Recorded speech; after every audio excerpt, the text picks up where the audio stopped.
Начинаем. And then as we are starting and switching to English, as we have an international audience today. And I would like to welcome everybody, all the speakers, all participants, and at this online event, at this discussion. And before I say a few introductory words about this series of events and today's discussion, I would like to say a couple of words about the technical issues. So today we have two types of participants. Technically speaking, one part is organizer and speakers who have an opportunity to mute and unmute themselves, so they have rights of the hosts and can share screens and so on and so forth.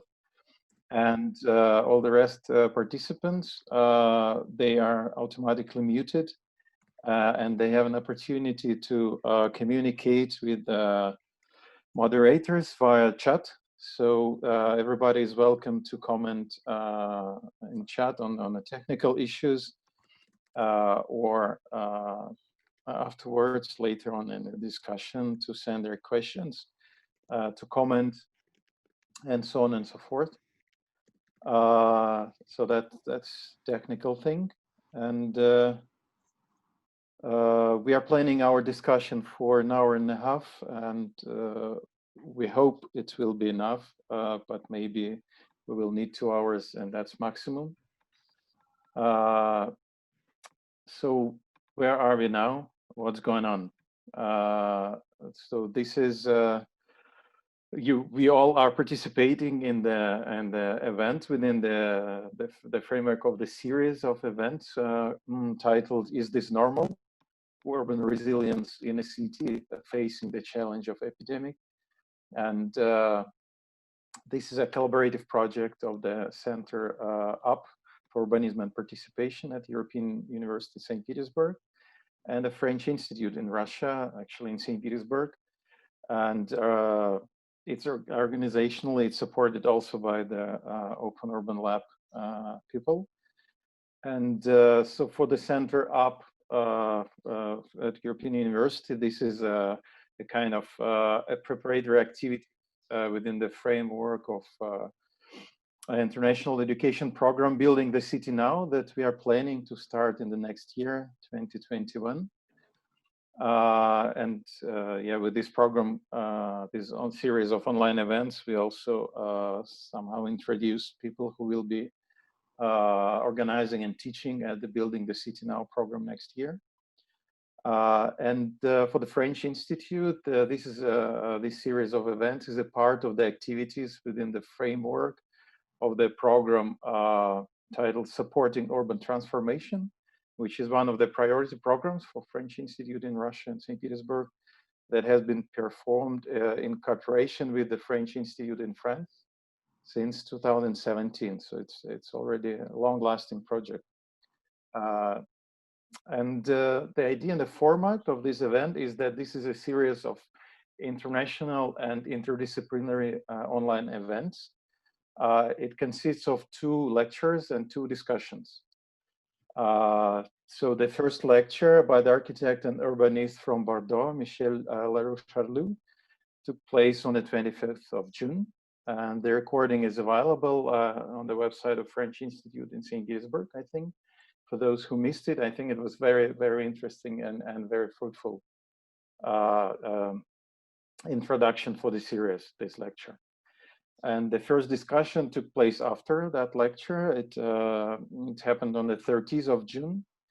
It was moderated by Olga Sezneva, sociologist from University of Amsterdam, who is also helping me co-moderating this discussion today. And she is also one of the organizers and co-directors of the program Building the City Now that I already mentioned. And the topic of the first discussion was normality and normalization. So the participants discussed what could be considered normal, what is old normality, what is new normality, and how shall we deal with this. And today is the second discussion, and I hope that we will be able to also keep some continuity and connections within the first lecture and the first discussion that took place within the series. And on the 9th of June, there will be a second lecture performed by one of the participants of the today discussion, a French architect, Thomas Boucher. And I hope that by the end of the series, all the recordings of all 4 events will be available on the Facebook pages of both Center Up European University and French Institute in St. Petersburg. And so I would like to thank people who helped organizing this series and made it possible. My colleague Lilia Varankova, representing the Open Urban Lab, Yulia Gareva from the French Institute, and Pascal Slivansky, the director of the French Institute of St. Petersburg.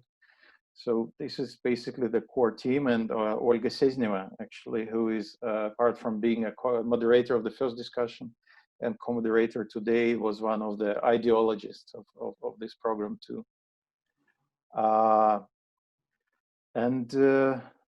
Let me shortly introduce the participants of the today discussion. They're kind of split into parts, disciplinary-wise, so to say. And that was an idea of interdisciplinary meeting and discussion. So we have today 2 architects, French architects, Thomas Boucher, representing the Bureau of Praxis, based in Paris, and Edouard Marot, also architect, representing Bureau Orchestra Design, which is based in 2 cities. So it's international by definition. It works, and has offices in St. Petersburg and Paris.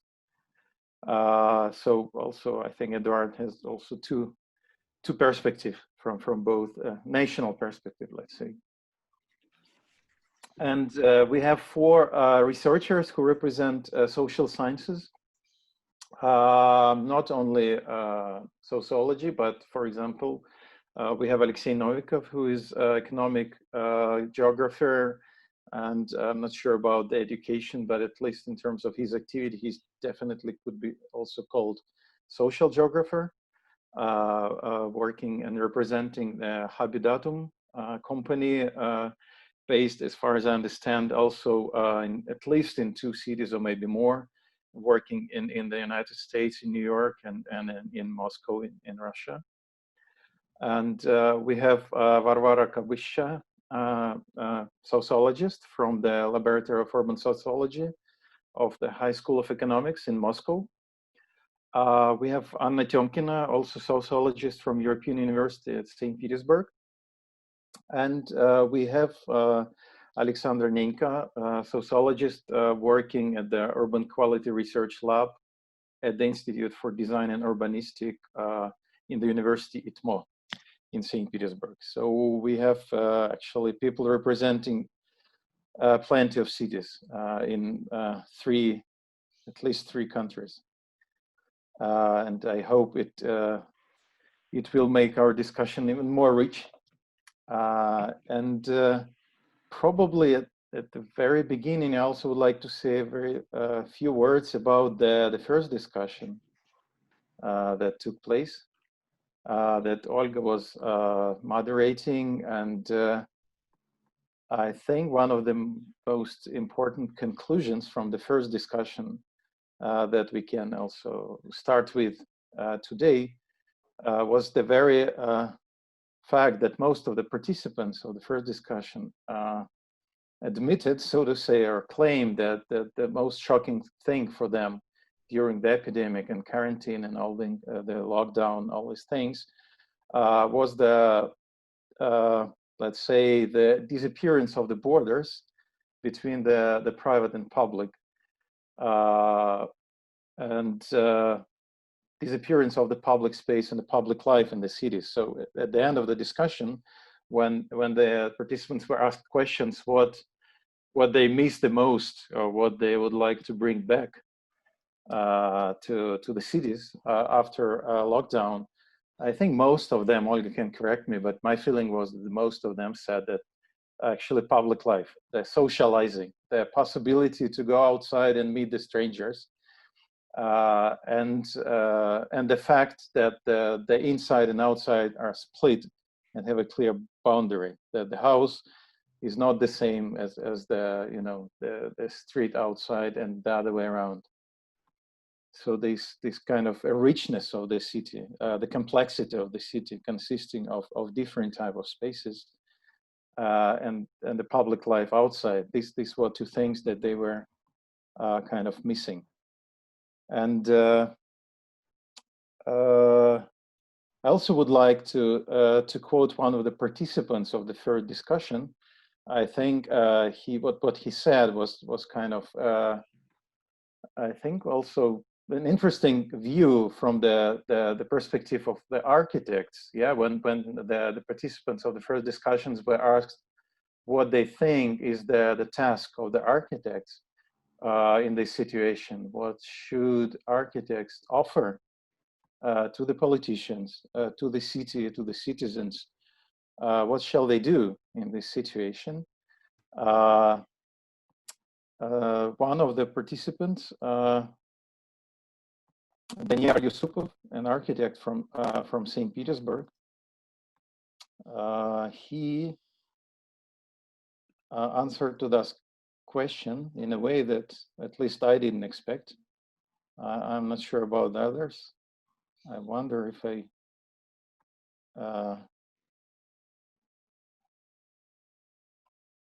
show his quotation. Can you see it now? Or it's too small to see? I still see you. Still see me? No, it's not in my background, no? No. Pity. Anyway, I will read it because it's very short and easy. So Daniel Yusupov said that the following. He said, as architects, we probably have to fight for freedom, not for design. So he was saying that you know, during the last decades, the cities and we as people living in these cities, we are giving up our personal freedom step by step. So he said, first we gave up our freedom, you know, in the face of the threat of terrorism, and in the beginning of 2000, we gave up our personal freedom, part of it. And now it's the same danger. We are again ready to give it up in the face of the threat of epidemic. And he said, in this situation, as architects, we should think how we could, you know, as professionals, how we can bring our freedom back. And this is our professional task. You know, design is kind of secondary. And I think his idea was supported by the most of the other participants. And architects, for example, another architect from the first discussion, Enric Masipos, our partner from Catalonia, he said, you know, it took several decades for the cities to realize that public space is a space for socializing. It's a special type of space in the city with a special function. It should not be taken for granted, and it should not be given away, said Enric. So I mean, it shows the focus of the first discussion very well, I think. And now in the second discussion, I would like us to focus more on the research, on the things that probably stay before the suggestions that architects do or urban planners do for the cities or politicians. So if in the first discussion we participants discussed what should be done, in this discussion today, I suggest to focus more on how we do that. And so how will we fight for freedom? And what shall we research about the city and in the COVID times to make it effectively, yeah, this fight, to make us win, let's say. And yeah, this is more or less the focus of the today discussion. And I would like to start with the first question, addressing it to the architects participating today discussion. Well, we all know that our cities, that you know, this epidemic, COVID epidemic, is not the first challenge, you know, in the history of our cities. Not the first challenge cities are facing. there were epidemics before, and there were other challenges as well. And there were floods, and many cities in Europe suffer floods for decades, and should deal with it somehow. And there are recent challenges because of the climate change.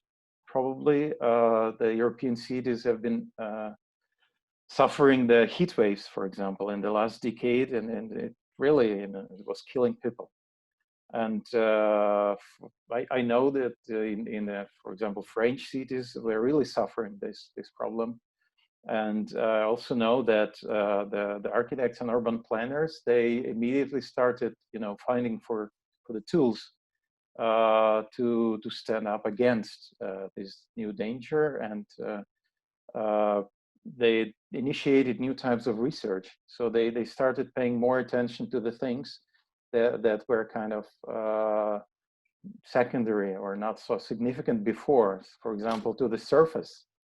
The urban planners started studying surface, asphalt, wood, comparing the temperature, the reflection possibilities of different surface materials to reflect the sun, to produce the heat, to absorb the heat, to produce the cool. All this kind of research became, very really popular in the last decades as a response to the heat wave danger. So, what else could we learn from the past of our cities? How did our cities stand up against these kind of challenges in the past? What can architects share? Yeah, what experience architects, urban planners can share in this respect? That would be my first question that I would like to ask. Tama, are you ready to start? Yeah, sure. Let's do it. Thanks a lot. I'm very glad to be here. I'd like to thank the organizer to invite me to this discussion. The French Institute and the European University. I think, yeah, the balance between health and environment is an inherent part of the history of cities and urbanism and public spaces. These two topics, I think, are really strongly linked. Far back in the European history, this link can be found in the book Earth, Water and Places, and it's written by a Greek physician, Hippocrates, it's like a long time ago. And to illustrate perhaps the first example, in Paris, we have Place de la Concorde square. It's located at the foot of two hills between the Champs-Élysées and the Tuileries Garden along the river. And this square was created by Louis XV. It's a royal square in Paris, and it's both a highlight of the city and the water management system. And by large planted moats, the square was able to reduce flooding and runoff into the river. Nowadays, this water system has disappeared, and cars took all the space. I think it's necessary to be really careful not to separate the technical and functional issue related to flooding, to heat Iceland, I'm sorry, also to pollution, from the pleasure to inhabiting and living together in an harmonious environment. We can have another examples. In the 19th century, there are really great urban projects and integrating health preoccupation and also living together. That's the beginning of the great public parks. They used to be very creative and designing cities from the open space, and with a new role for nature, like green belts, park system, and garden cities. And they design always mixed urban and natural system like a beautiful forest with sports, outdoor leisure, small scale architecture, or water management. And in Paris, we have a very good example, the master plan made by Haussmann in the 19th century. And it was called the Promenade of Paris, and with remarkable public spaces, democratic spaces, place for daily life, and the creation of public parks like the Butte-Chaumont Park. It was a movement in France and also in Europe. And I think after this period, the modern movement has been very functionalist, and the city was designed as a machine for living, disconnected from place, history, and memory. Today, I think we can find a way of making city like the archipelago city, and more ecological, environmental and comfortable, and also participative city. I think it's really important that citizens can participate to make the public spaces. I think that the COVID crisis highlight the question of one's necessary territory of living. Is it the neighborhood, the town, the village, the block? And then the way of combining these urban units in contact with nature. And I think that's going to be our research. We're trying also to do it now, and we're going to continue to do it. And to finish, perhaps, what is really important, perhaps, and not to forget, is that place make us who we are.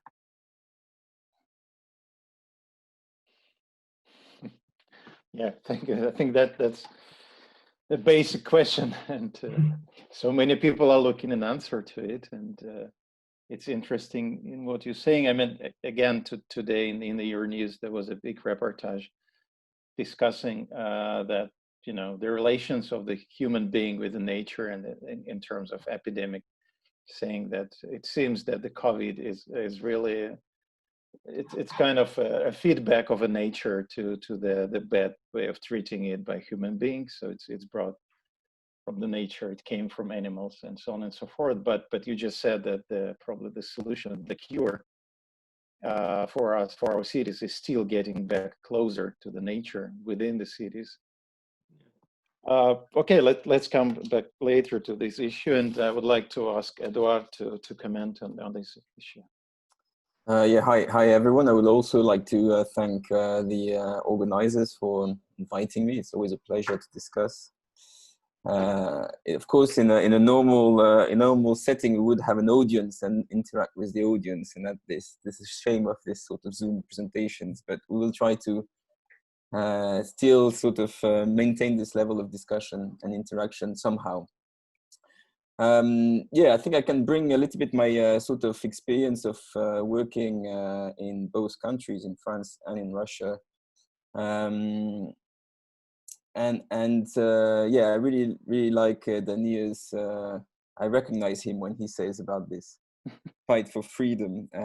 It's true that in Russia, it's of course there was for the last 5 or 10 years a very important focus on public space in Russia. This is it started with Gorky Park in Moscow back in the days, and sort of started to spread. And this topic of public space really, even the word public space was not really used at all before that time. So quite recently in Russia, 10 years ago. But it's still a fight 10 years after. We're still fighting on a daily basis for these public spaces. To do more than beautifications. I think we, as architects, as sort of placemakers, we have a responsibility to go, of course, beyond beautification, and to have a sort of to integrate some resilience in our public space. You were talking about different types of sort of environmental or sanitary environmental conditions. The heat wave is a very good example, because the heat waves back a few years ago made in France almost as the same amount of death than the COVID in reality, and flooding and all these sort of environmental conditions. This is linked to the idea of how public space can be resilient. Of course, as a designer, we usually work on a small scale, right? A park at best, a public space, a street, perhaps a group of buildings. So we have a sort of limited responsibility, but a very important one. And this is something that is not necessarily very judged, or is not really a criteria of resilience in the discussions that we have with local decision makers, and because it's too long perspective, it's too hypothetical. When you talk about flooding, yes, but there's no flooding now. Next year, maybe not. Yes, maybe it will be in 10 years or in 20 years, or maybe perhaps in 100 years, or maybe the next heat wave is tomorrow. So we don't. But the fact that it's sort of hypothetical means that for decision makers, it's not so obvious, this fight. And this idea of fighting for it as a designer, I think that's a very important point that Denis has made in that perspective.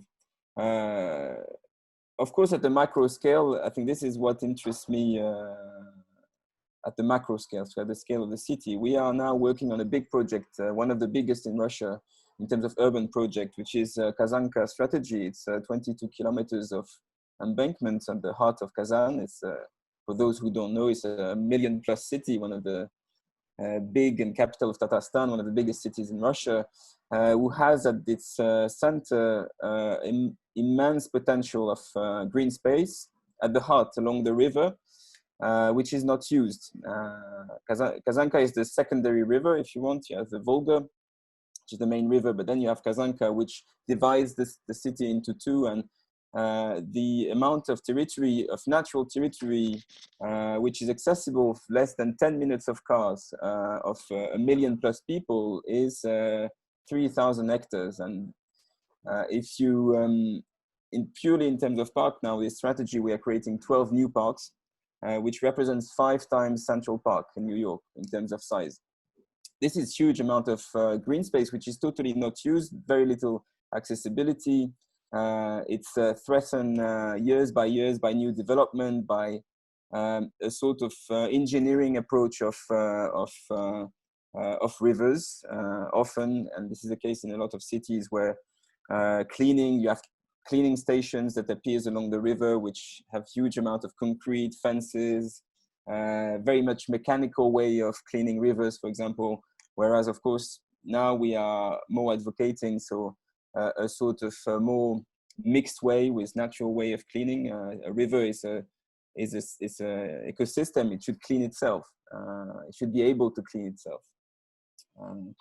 So if you mechanize it too much, then you lose this resilience of the river itself. So it's very unique, this kind of big scale strategies in Russia. This, I think, will appear more and more, and this gives me a lot of hopes. How on a macro scale of a city you can deal with such important topic as green space, green in the city. And in reality, the Russian cities have an amazing chance that most of the Russian cities have developed rapidly only after the second part of the 20th century.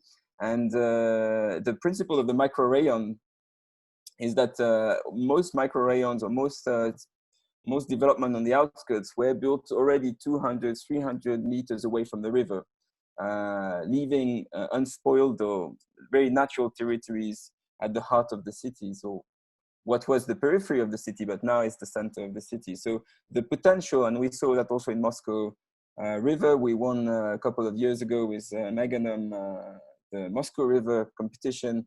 And this was also amazing potential of green territory, which is very much not used at its potential. So this gives me a lot of hope for Russia to have this really embracing. We all know that Russia can go sometimes slow to take decisions, and when decisions are made, it can go extremely quickly and very rapidly, and in a fantastic way. And I really believe that maybe today, or in our time, we can see this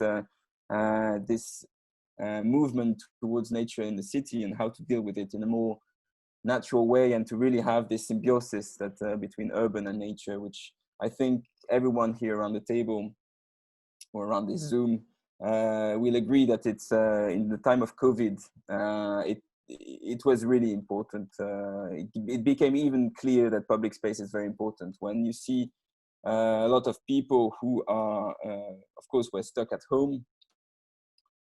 You know, in the 18th century, in the last plague in Marseille, a quarter of the population died, and what happened is that people were parked in between walls altogether. Now we parked people in their own house, but this principle is a little bit the same. And of course, this really intensified social problems. People living in small flats with kids, with violence, and all what we not discovered, but it was really intensified. And in Paris, for example, the decision was made to close parks. Probably that was a mistake, because public space was essential for people. That was even being clear. So my last point, maybe it's a bit too long, but my last point, I think I hope I did a very positive message or hopeful message about this new macro scale strategies in Russia, which can embrace this symbiosis element between nature and cities. I want to talk also not only about resilience, but in terms of I forgot the words now. Inclusivity. That's very important, because public space it's important that if we provide nature in the city, it should be for everyone. And this inclusivity is a topic that is emerging in Russia, and I hope it will continue to grow importance, because as a designer, it's essential to take that into consideration. All right, thank you, Eduard. And but for me, it sounds like we didn't find yet, or probably we don't need anything like extremely new solutions for standing up against the epidemic danger. I mean, both of you already mentioned the promenades, nature, parks, as the solutions that were suggested against epidemic in the 19th century, right? So we knew that, and now we understand again. So, well, sometimes people say that the linear like spaces for long ways and a possibility to walk for a long time, this is what is needed in the cities. So is that correct, that the solutions are already there, we knew them, and nothing new should be found? Maybe I can respond to that very quickly, and then I'll let Thomas respond as well. I think for me, what's changing from the 18th century is technology. And I think all countries faces two futures. The first one, I will call it in a very provocative way, and maybe I like provocation. I think in debate is good, is the Asian way, which is a sort of over control, using technology to control. Sorry, sound from courtyards. Parisian courtyards are very noisy. I don't know if you hear that. Lively, at least. It's lively. It's live. It's good. So yeah, so the first future is using technology as a way of over control. The second, to control people, to control behaviors, to have more barriers, to have try to fight against the natural social friction of cities. I think for me, cities are natural place of social friction, and this we should embrace it. We shouldn't. I'm always suspicious of hypergenic approaches. The second approach would be more to use technology as a way of empowering people to get information, to educate the citizens to the right gestures, to responsibilize everyone, each individual. I think Russia is in the middle of these two futures. We'll have to decide which direction.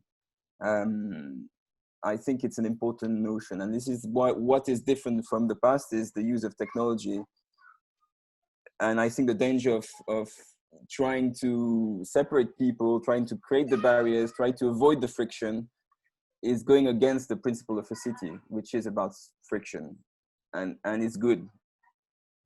Okay, thank you. Tama, would you add briefly something?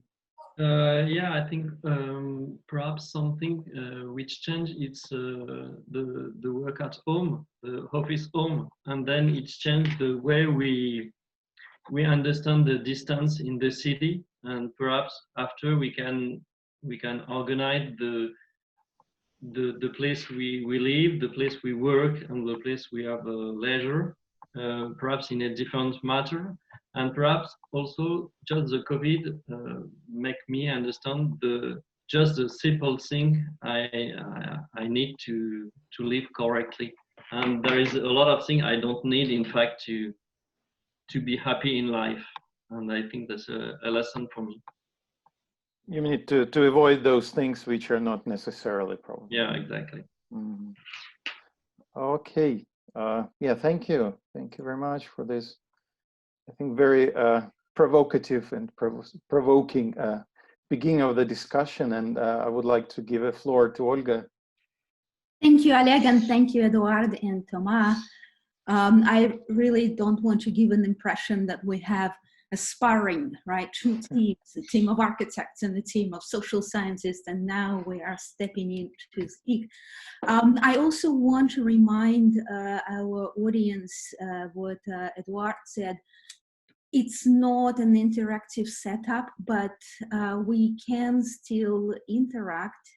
I invite you, our dear attendees, to write in chat, pose your questions, pose your comments. We will go through them, we will read them. They can be posed in Russian, they can also be posed in English, but please not in French, because neither Oleg nor I mastered that wonderful language. A little thing, just in addition to that. So actually, I forgot to say that we initiated a kind of a questionnaire, online questionnaire, in a format of a Google form. It's I'm sorry, that's only in Russian. So it's basically for Russian audience, or for those foreigners who can read, at least read in Russian. You can answer in English. But this is a question we would like the participants of the audience of today's discussion to fill in. And by the end of our discussion, we will show the results.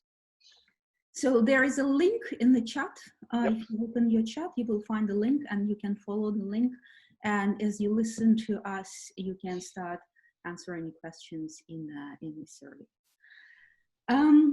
I would like to go back to our previous discussion last week, just the way Oleg did, and remind of a third interesting point that the speakers made, the point about planning. A statement or a thesis was proposed that planners and architects may become less wishful for planning, and instead of planning, develop flexibility and openness to contingency, to the accident, to the fluid nature of what the city is. So it was a kind of there was a call against planning, which should not be misunderstood as a hands-off, everything goes, no government type of call. Rather, I think it is a suggestion that urban complexity cannot be and should not be reduced, and planning necessarily reduces that complexity. So what might be more productive is staying open to the non-obvious. For example, non-obvious aspects of normality that crises like COVID or natural disasters reveal.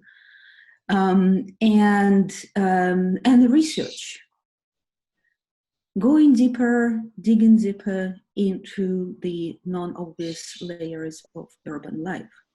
And this is, I think, an interesting call for social scientists and for social scientists who participate in our today's discussion. I would like to ask each of our 4 participants to talk a bit about what they studied in the context of COVID, what they found, and what they think was the most important among their findings. And I would like to invite Alexandra Nenko to speak first. Sasha. Thank you. Thank you. I hope you hear me. Yes.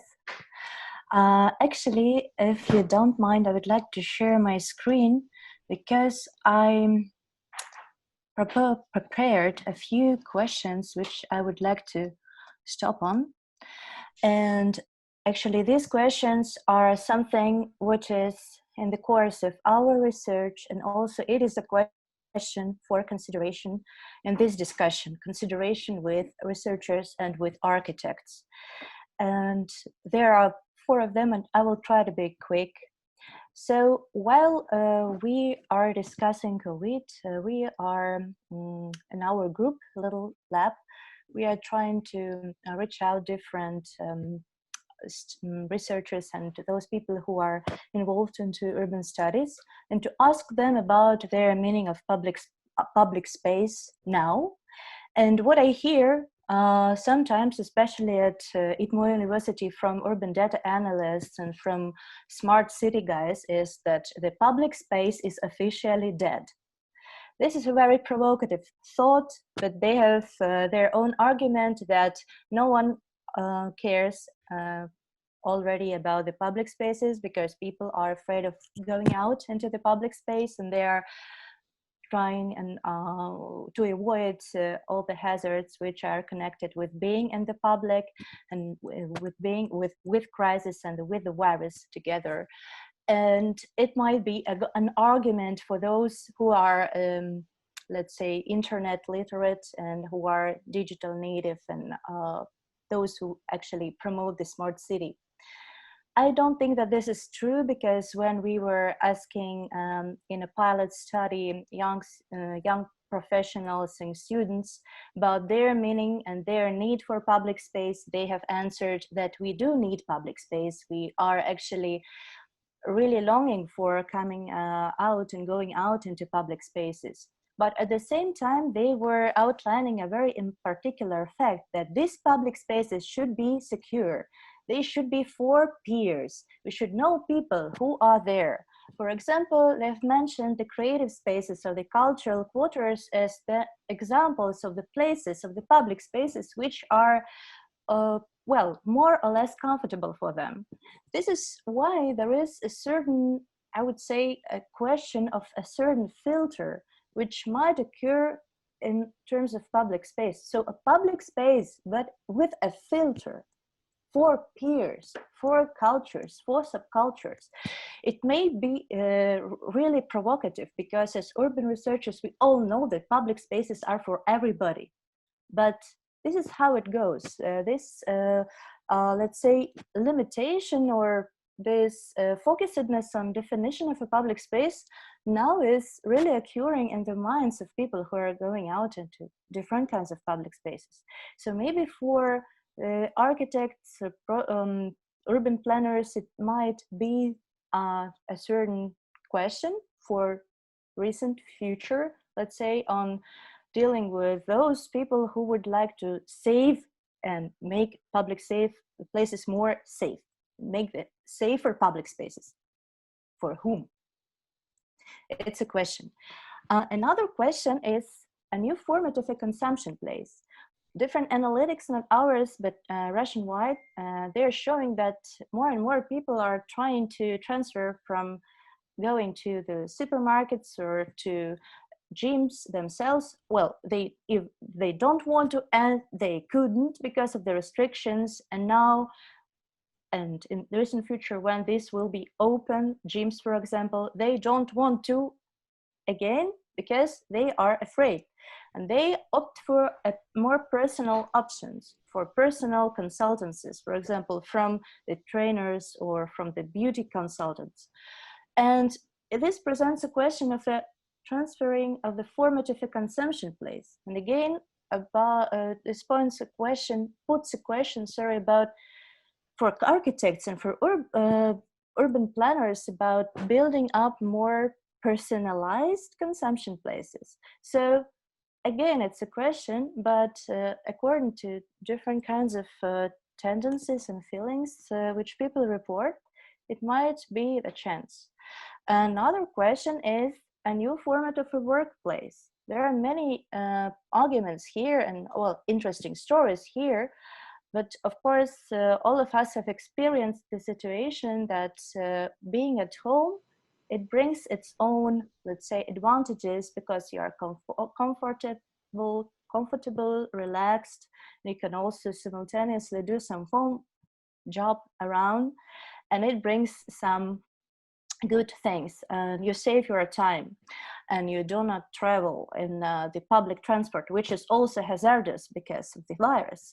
At the same time, the workplace has not been at home, because it is really messy when kids are around you and all of this stuff.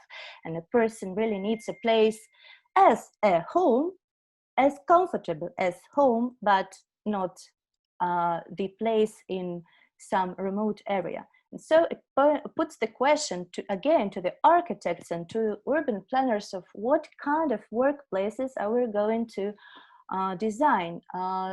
Maybe people wouldn't like to work in big business centers with many really crowded with many people around, but maybe they would like to transfer to more home-like places of work. And here even two more stories to keep this thought. One is that people more and more are starting to talk about co-workings, and there is a tendency that in remote areas, non-central areas, people who live in the sleeping quarters, they might and they maybe would like to have co-working spaces for 10 or up to 10 people to work inside and not to go again in public transport and to lose time. And the co-working spaces in, let's say, non-central remote areas might be a really good option.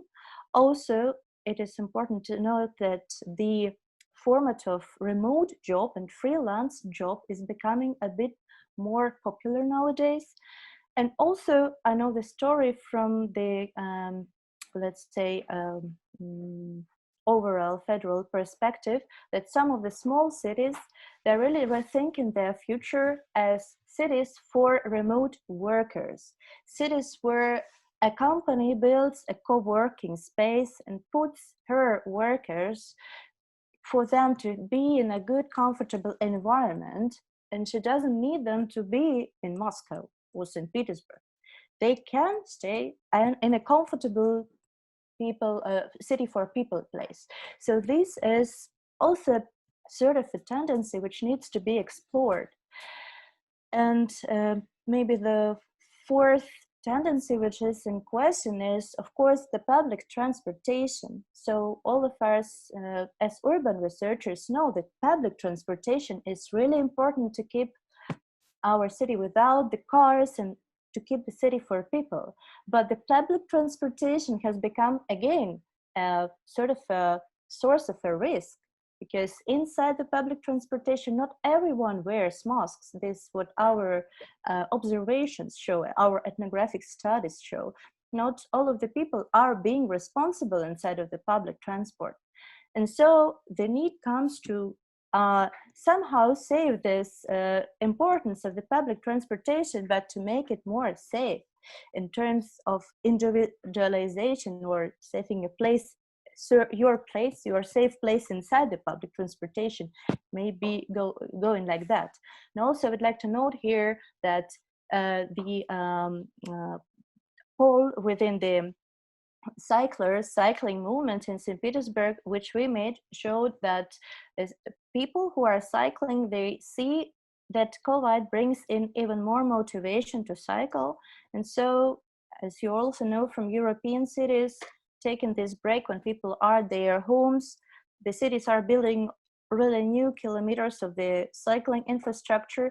So maybe this is the time again for architects and urban planners really to bring in this new perspective on the public transportation, and again on a certain new kind of a public transportation. And I will finish here that all of these theses which I have actually named and all of the things which are happening around are actually bringing in a huge, huge question, an overall risk of scaling up the segregation of spatial practices and scaling up the social segregation in space. Because those people who are actually, who do not have any possibility to avoid public transportation, not to go to supermarket, not to deliver goods, not to work and go on a vacation, or those who have lost their jobs and need to work as couriers and delivery men, those are really facing new risk and new source of segregation, which would be the segregation in terms of marital statuses, in terms of incomes, in terms of skills and knowledge, because people who are not internet literate and who do not possess this digital skills, they are really a bit out of the situation. So many new outbreaks of segregation. And of course, I would like to end up that the architects and the urban planners, as well as the social researchers, of course, should trace the tendencies, but at the same time try to keep up with not making the space of the city even more segregated, making it really balanced in between the need for safety and in between they need to keep the city space open and free, as Alex said in the beginning. Thank you.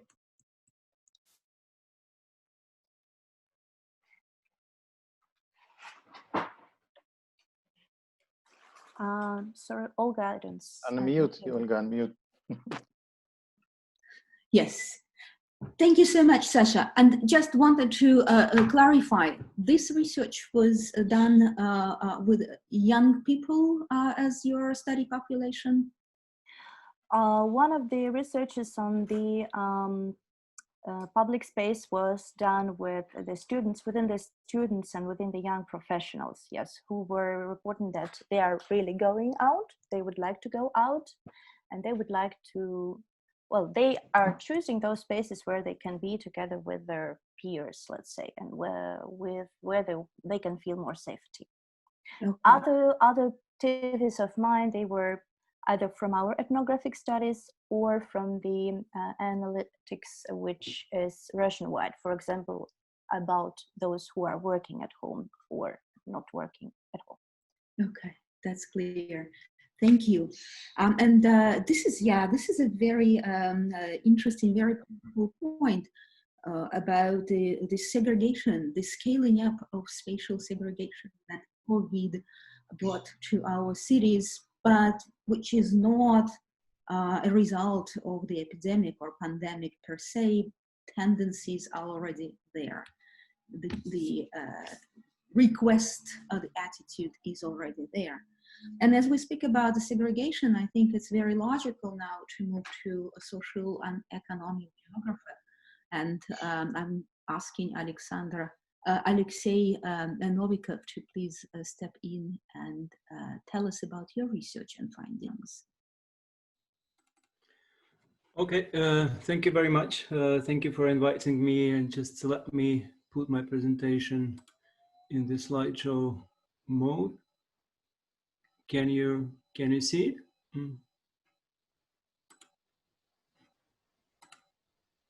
Yes, we can. Mm-hmm. Yeah, unfortunately, it's not in the slideshow mode, right? No. Not yet. Just let me try again, and I'll figure it out. Yeah, we had a similar problem when we tested it before. It works. Okay, that's fine, no problem. I think it will work this way. Well, I represent a company which is called Happy Datum, and so while the name is very actually telling, it's about data and the environment, populated environment, etc. So while we are dealing with the big data, mostly byproducts of the big infrastructure companies like telcos, like payment systems, like social networks. And so the idea was actually to figure out how we could build metrics that could be useful for urban planners and those who are doing business in the very complex city environment. So basically, well, our major vision of the city is that the city is spatial temporal phenomenon. So it's not just about space, it's about time. And we recognize ourselves as citizens being in minority while planning the city, because a lot of people are not yet there, so well, are not born, or they are yet to come to the city. So we are planning for the majority that we don't know, and we don't know about the values of this majority, etc., etc. So well, in this particular context, the epidemic and well, this pandemic is kind of a blink, because well, we are talking about decades. We are talking about, well, 50 years, 100 years. And so even if we imagine that this epidemic is gonna take a couple of years, so well, it's still a kind of a blink. It's nothing. So well, we do not expect that most of the practices in the city will change dramatically. So most of the disruptors that, well, cities have been dealing with, like well, invention of telephone, telegraph, internet, well, wireless communications and all this kind of stuff, electricity long ago, well, they were much more powerful disruptors than this type of epidemic. The epidemic is pretty much dangerous, it's sensitive, it's scary, but well, basically it's not that powerful as anything like we saw before with regards to technology change. So anyway, well, since time is the most important concept of our analysis, so we actually look mostly at metrics that can reveal people's behavior over time. So we can register people's movements almost every 5 minutes in the city, or talk about seasonality. So for example, well, the concept that we are working now on is the concept of the dwell times, how much time people spend in each particular location. Because if you try to correlate, well, the rate of virus contraction among population with the density, so well, the most important thing is not how many people are in the area.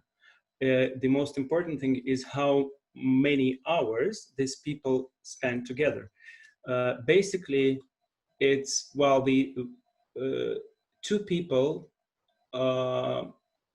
3 hours together is worse than 6 people 1 hour together.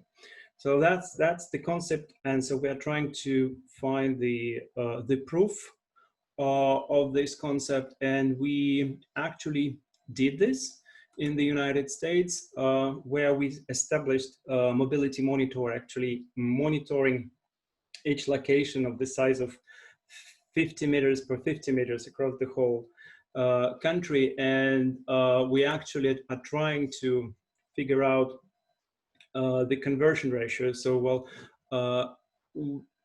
how strong is correspondence between the dwell time and the contraction of the virus rate, and how strong is going to be recovery if the dwell time structure comes back to the normal. So we are calculating the distance to normal, having the current structure of dwell time, and comparing the structure with the one back several months ago when the situation was sort of normal, right? And of course, it's quite interesting, because you can figure out what would be the most affected parts of the city, what would be the least affected parts of the city.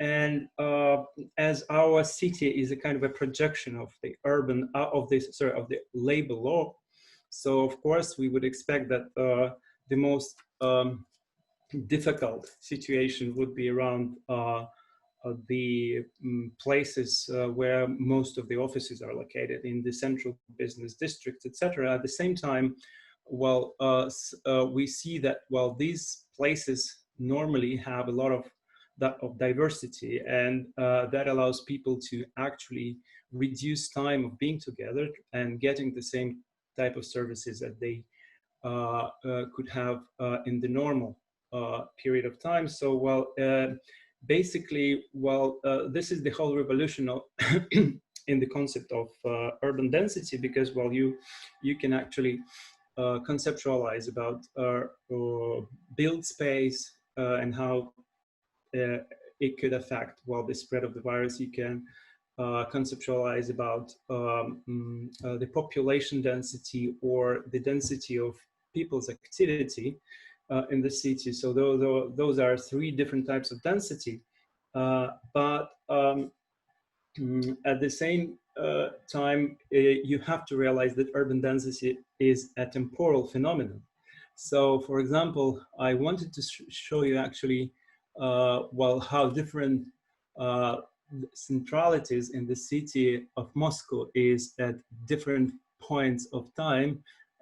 While this is video, which is not working now because, well, I don't have actually the presentation mode, but anyway, you can see and you can compare centralities at different points of time. So basically, we are saying that the coordination of activity in the city could be a solution for a temporal solution and temporal solution at the same time, with play of meanings for the time of COVID. And time master planning is one of the actually new concepts that is being developed by us and by our colleagues across the globe. So, well, the planning is not necessarily about controlling the future.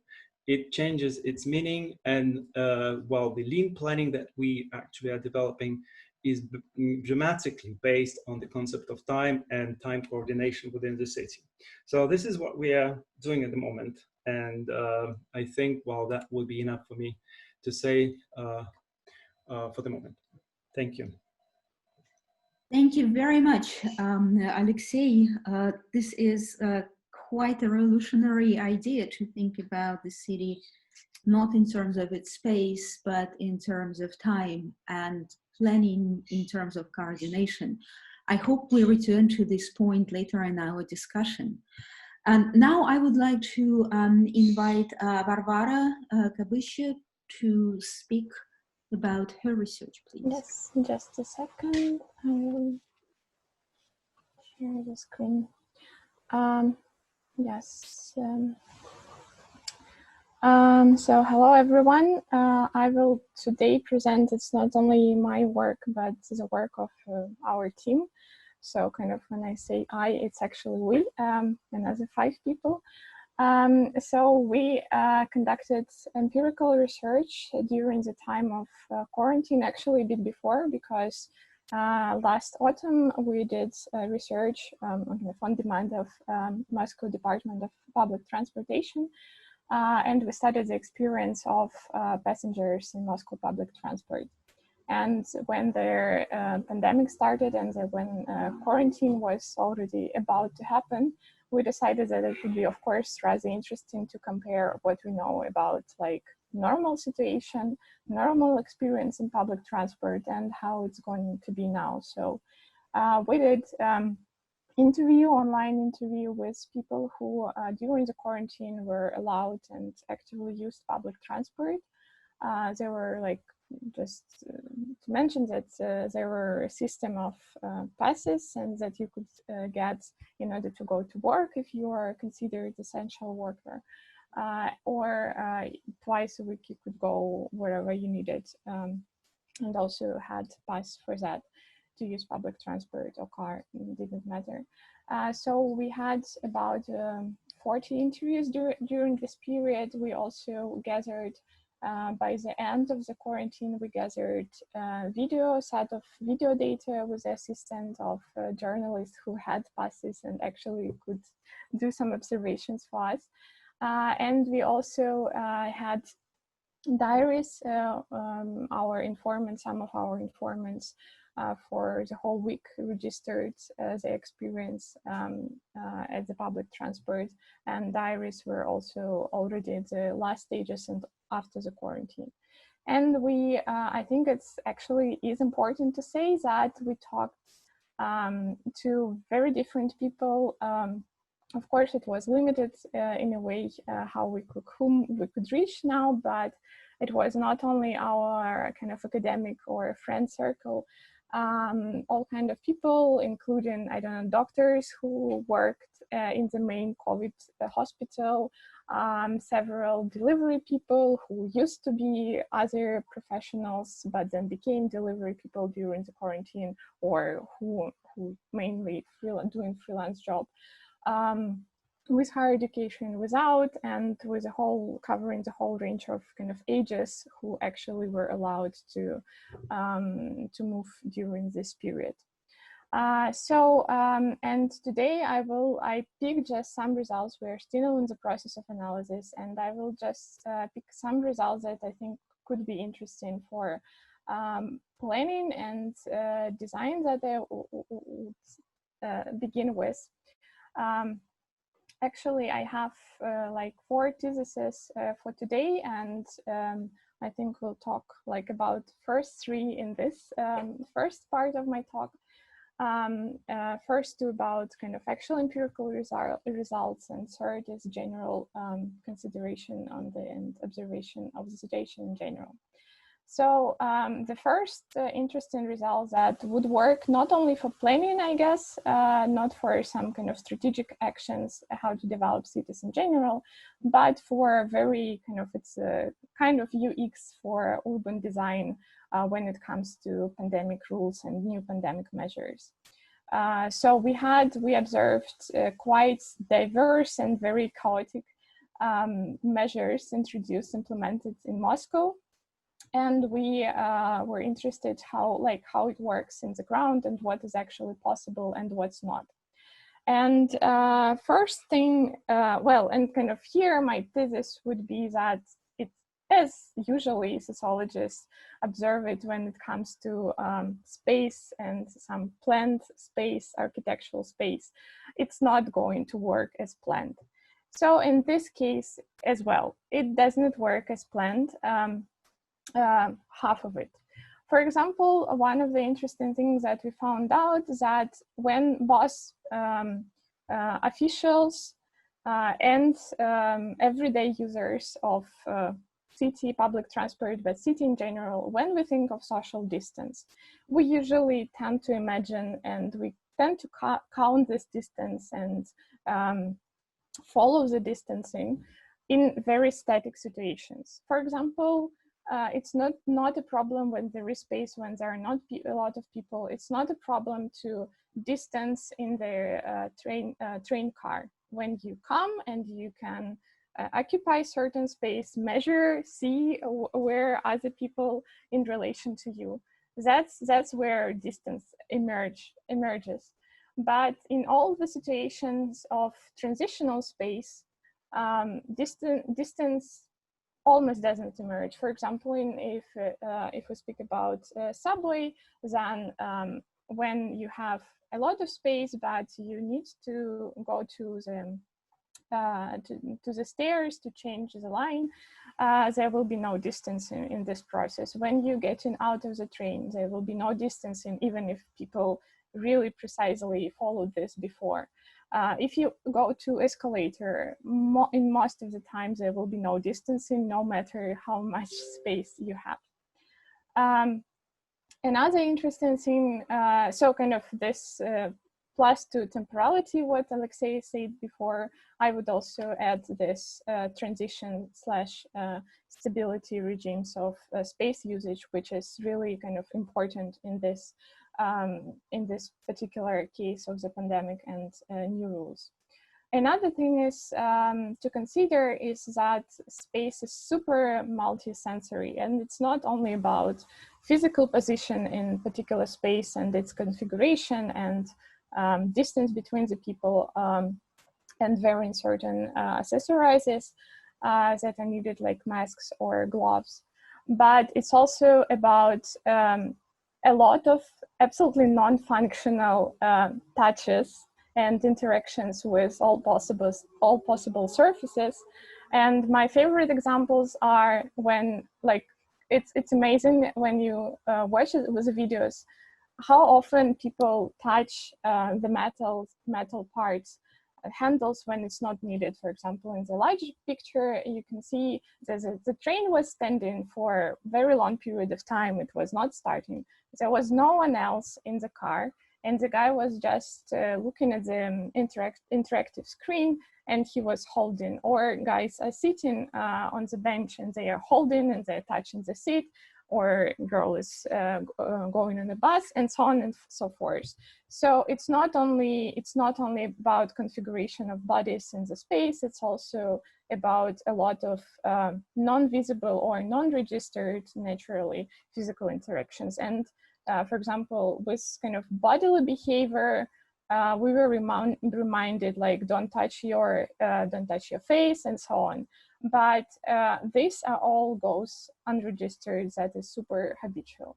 And another example of multisensoric parameters of space is that obviously now what's happening, mask absolutely almost impossible, even for the people for whom it's still kind of very important to do all right and to wear masks and so on, and to protect themselves and others.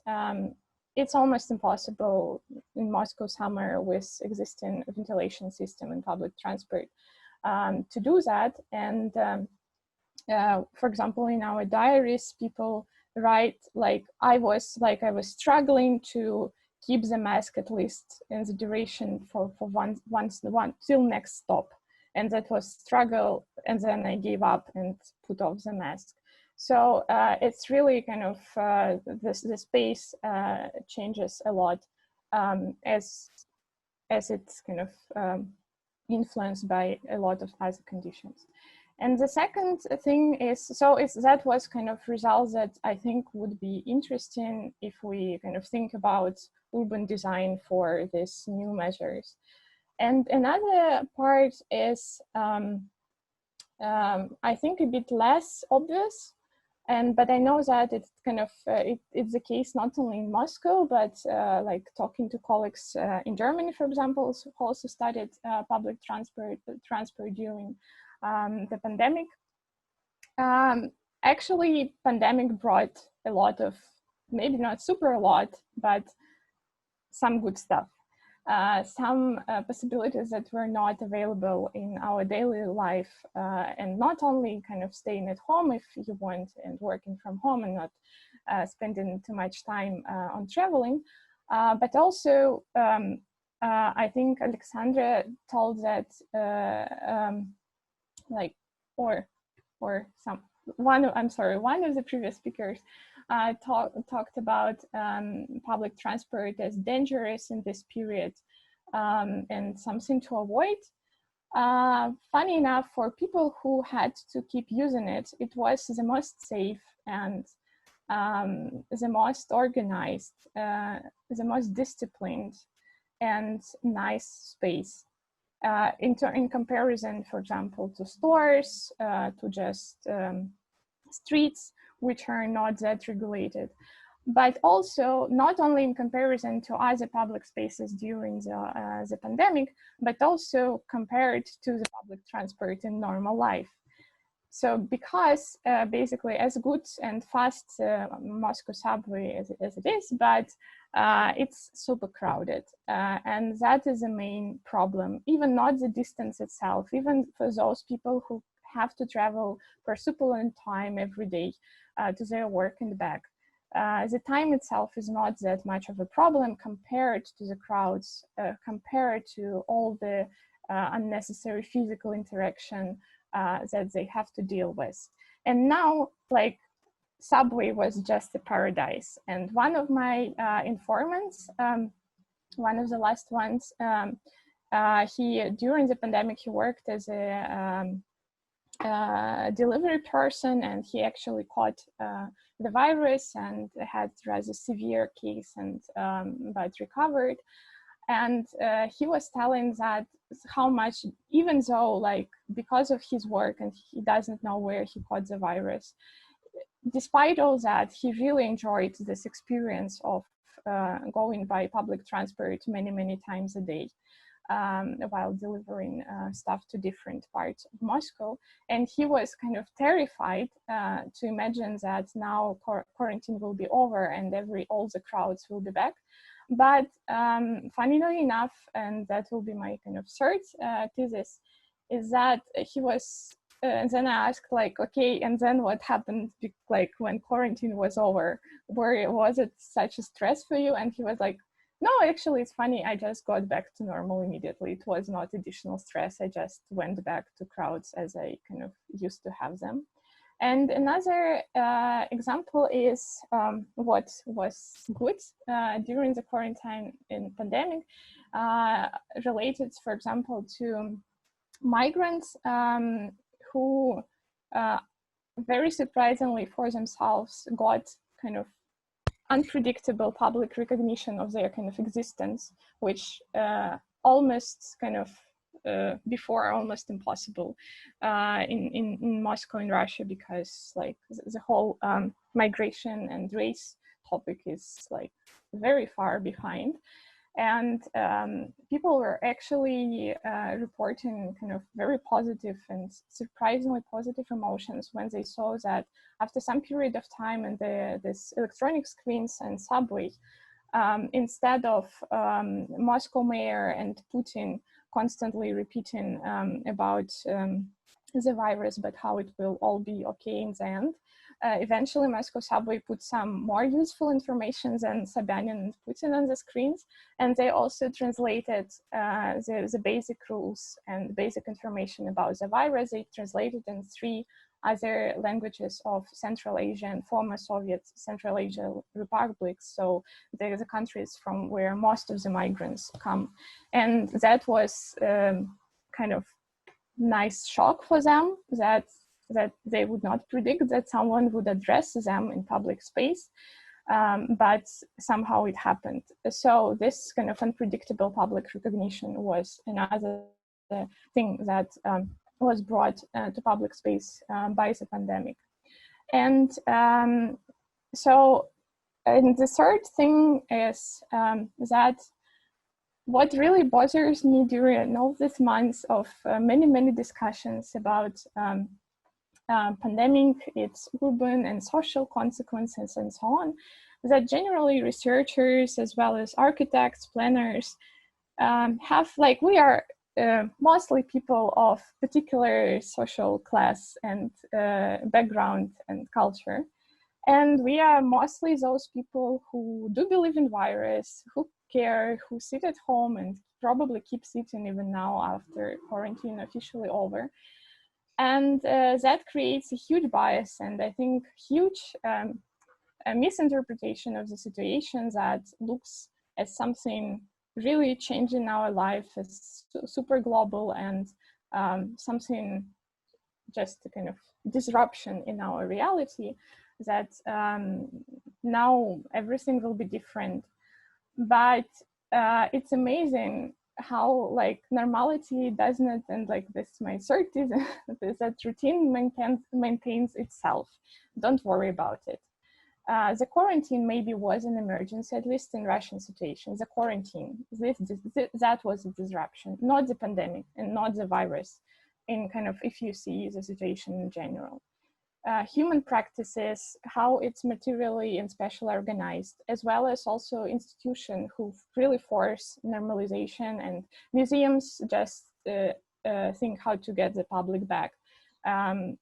Not even in Russia, for example, it was interesting to look at the discussion with representatives of these different transportation companies in the UK who were like struggling to get all the passengers back, just the amount, thinking just about the amount of the normal amount of passengers, normal amount of audience. So there is huge kind of also institutional lobby that helps to normalize situation as quick as possible. And I think there is no problem with kind of normality in terms of routine, not kind of social justice, but just routine, that it remains itself. It's a disruption brought by pandemic itself was very, very quick.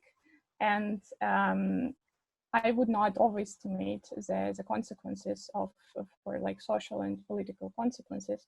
And also like politically, what we see, I think that this kind of symbolic moment, mostly symbolically used to bring up some agendas that existed before and now like connected to kind of, and now this is the moment. Just there was a disruption, now this is a moment to actually push the agendas that cities or policymakers wanted before, but it's not in direct relations to what actually going on in this rather short, historically rather short, and not that, at least in European societies, not that hugely different moment of history.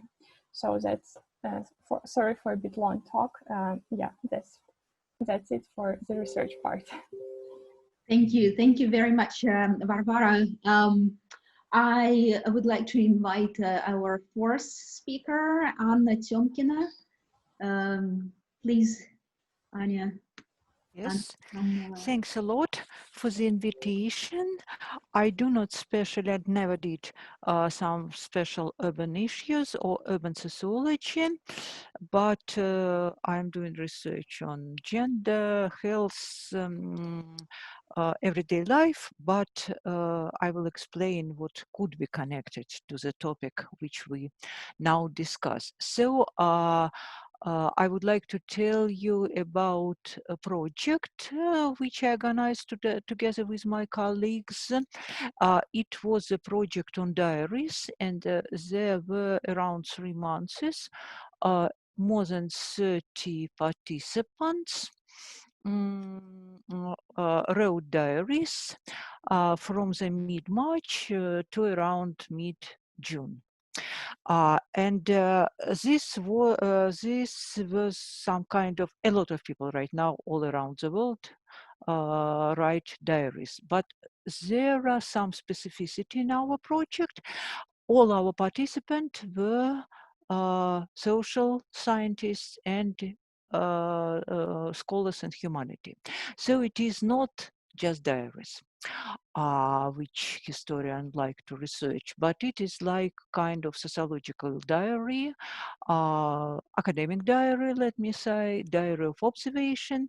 And it is important that, first of all, it's a very special group. It's a group which is trained to be reflexive, socially and culturally reflexive.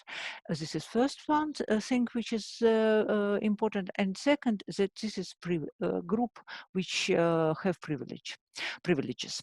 Our participants are both recent PhD young professionals and professors, and of course their positions are different, but they have common privilege, like cultural capitals and something like this. So, and they all these 30 plus people they're not informants or respondents, they're just participants in this project. We discuss it, we have special seminar to discuss this together and so on. So all of them, or majority of them, work distantly and have self-isolation, even a different kind of this self-isolation. And so this is just finished. So it's very, very preliminary result, which I will talk about. It's ongoing process, and maybe we will even have longitude and return to the same participant in fall. But what is important, of course, there are a lot of things which are important in this material, but now I would like to concentrate on how people adapt themselves to new condition and how they interpret this adaptation and new condition. So this was like break of basic coordinate of their life changed, and they fix this in diaries, and this is time and space. This is basic coordinate of organization of their life, and both time and space change, and I will mostly look on space, but also on time. Almost everybody wrote in their diaries that this is something special with time in my life. Time became indefinite. I don't know where is time. I could not organize anything. I don't know where is my time. It's like now they wrote, because we have dynamic, I will not go into detail, but some of them wrote in the last portion of diaries, my life was interrupted. I just returned to where I don't know what's happened. I do not rule, I do not control my time. And I was also one of the authors, so I have the same in my diary. Even people who work routinely with students and with all this process, but the feeling that they lost control over the time. So this is my thesis. And the second is that if time became, the feeling of time became unstructured, we lost structure of our time. Space, opposite, became very structured and fragmented and segmented. And already there was like some participant here today spoke about this. So it's thing one, which is important, and second, that this is the continuous non-stopped process of negotiation. Time is negotiated and space is negotiated. Of course, a lot of other things are negotiated, but this broken coordinate are negotiated by our participant. So, and of course, another dimension, also basic dimension, and Oleg began with this, is that public and private also changed and also broken. And so also public and private, and majority of our participants told about how they organize work at their home distance, how they organize education of children. And it is very important for them that there is lack of space inside their houses, even if they live in privileged condition, but nevertheless, if two spouses or two partners should organize the distant work simultaneously, and at the same time there are children, so there is this the feeling of deficiency of space within, and and it's negotiation where and what happened, who will take care about children, who will use this computer, or who will use this table, or something like this. And it's a reorganization of private space. Many people try to organize office within their private space and make special efforts because they previously had no need to be together, 2 or 4 of them in their home. So this is with public, with private. Then with public, really public and private are tricky sociological categories, and there are a lot of things which could be considered belong to both public and private. Public is sociability, public is work, public is space, and so on. I will not go into detail here, but what is the most important in our public, let me say, public description?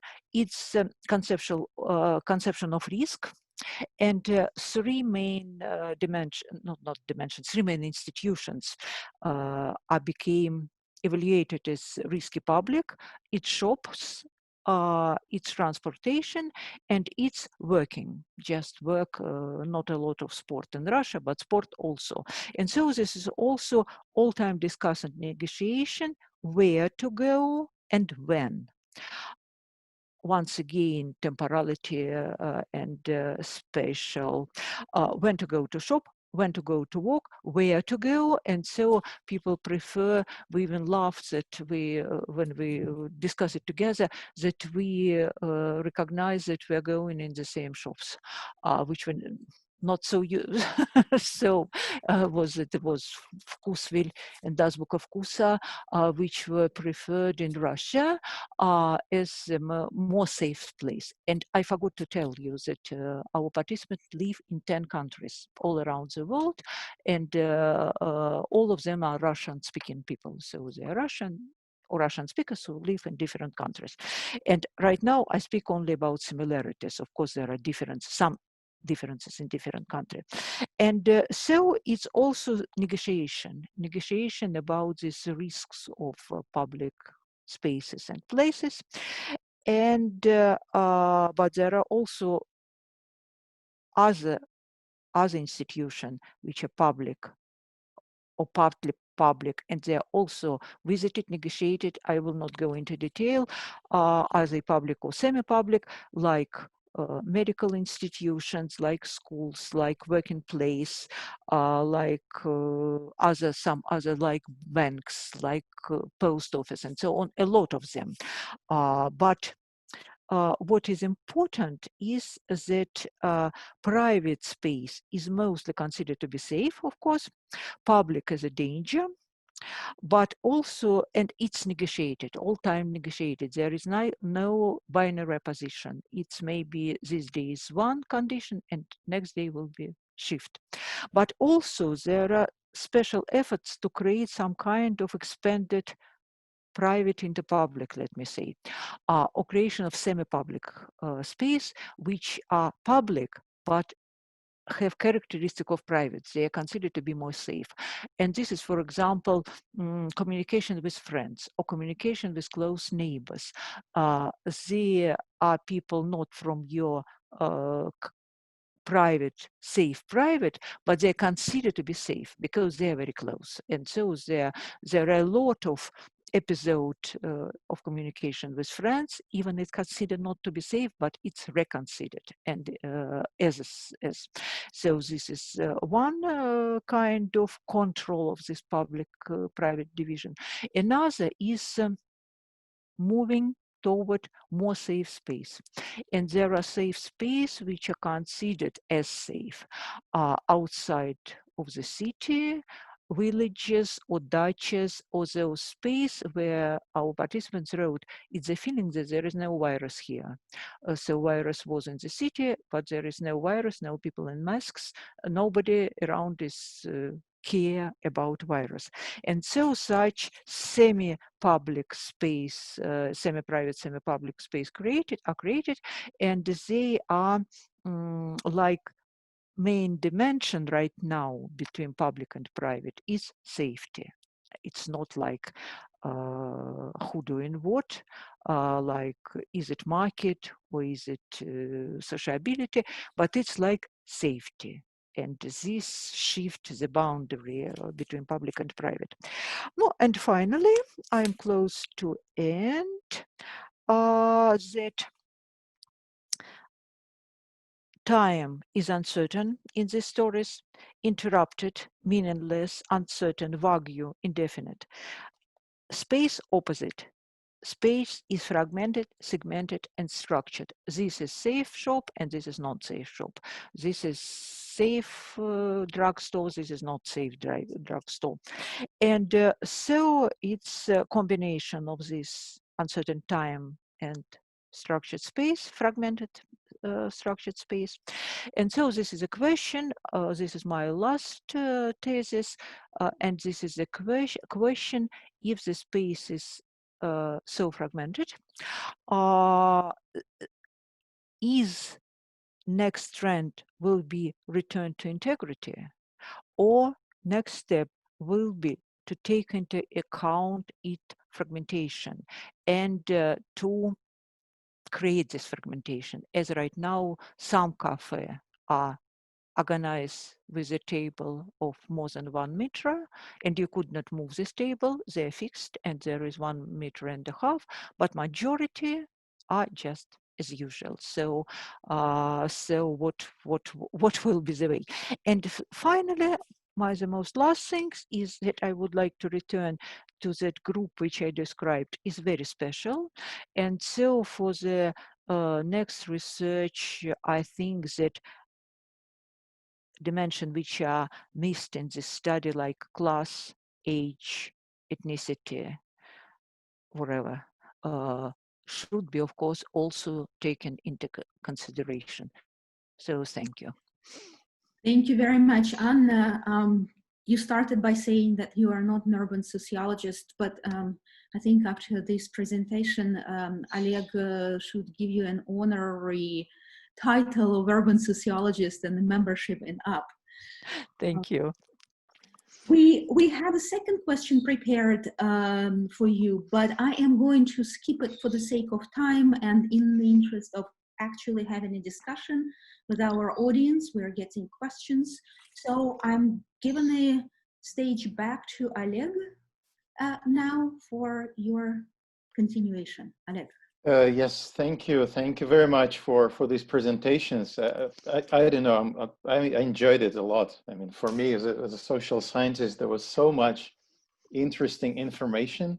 Well, first, I didn't know the term that Alexei used in his presentation, the distance to normality. If I knew that, I would call the entire series this way. All these events could be called the distance to normality. It's brilliant title. Well, I enjoyed it and I learned a lot from the presentations of my colleagues. And but the question is if our experts, if architects and urban planners can learn something from that. So my question would be addressed to them. And I would like to ask, do you think that what you've just heard from your colleagues, social scientists, do you think that's relevant for you, for your job, for your work? Relevant in any sense? I mean, as for you as professionals, for raising questions, for finding answers, for finding solutions. Did you learn? Or would you like to learn more in this? Would you agree that would you like to move in the same directions, for example, with where social scientists are looking for, or digging, looking for evidences? Would you support their questions, or you ask different questions to the answers to which help you to act as professionals? So that would be a question to you. And I think we can start with Eduard this time. Yeah, thank you very much for all this sort of very diverse sort of talks. I really enjoyed it as well. It's a difficult question to answer. I think we have to be very modest when we are an architect or an urban planner or urban designer. We are an element in a very complex approach to cities. We all know that cities are very complex, multi-layered. So sociology is a very important aspect, and we try as much as possible to integrate sociological studies. I consider it very important. This is actually the reason why I called my bureau orchestra, is that I feel that there needs to be a lot of different instruments to be able to play the correct partition. Or at least a good one. Yeah, I think it depends on my answer would be that it depends on the type of projects planners and architects would work on. I think, for example, if we take Kazanka strategy, we are working over like 10 years perspective. And we try to have a sort of more like a global approach around resilience, which has a lot of different aspects to it. And the COVID data from the COVID is interesting, but I think it cannot be a sort of the main driver, right? It's just it's an important binocular on which you study one territory, but at the end it's important to do a sort of synthesis and try to understand what are the priorities.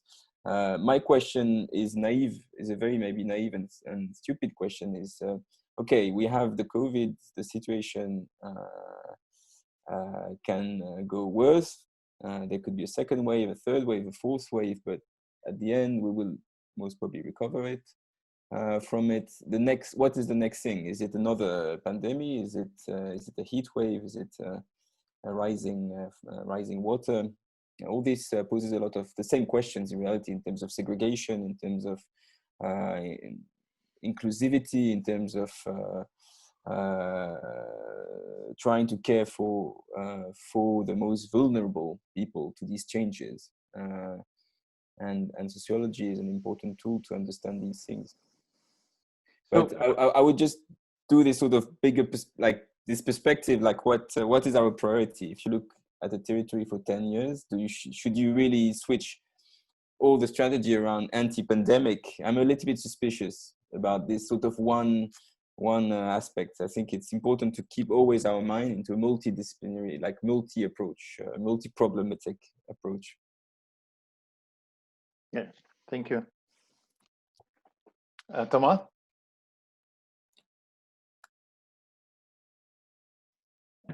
Yeah, thank you. Yeah, I was listening to you and was thinking of Descartes, and he said, the thing I know is I don't know. That I don't know. And as a landscape designer and urban designer, what I try to do is to make beautiful space, and with beautiful possibilities and condition of uses. But I think the uses have to be imagined by the citizens. We try to have, and everybody can participate, to have for that we can use the tactical urbanism and the process of fabrication. And that offers great opportunities to everybody to participate, to build, to think, to appropriate their, to transform their environment. And it is the opportunity to make a real size experiments in not a definitive way, and to have discussion with the users. And the discussion can be to improve the design of the space, the comfort, the security, the sociability. And I think it's nowadays really important to share the drawing we made with the citizens and all the professionals of the city, and also to experiment together the possibility to transform the spaces. And what also I was thinking about is that there is not a generic city. There is a lot of cities. There is the heart of the city. There is I don't know, the urban sprawl, the edges of the city, and perhaps also we don't forget the countryside, because there is also a link really strong between the city and the countryside, and they have to work together.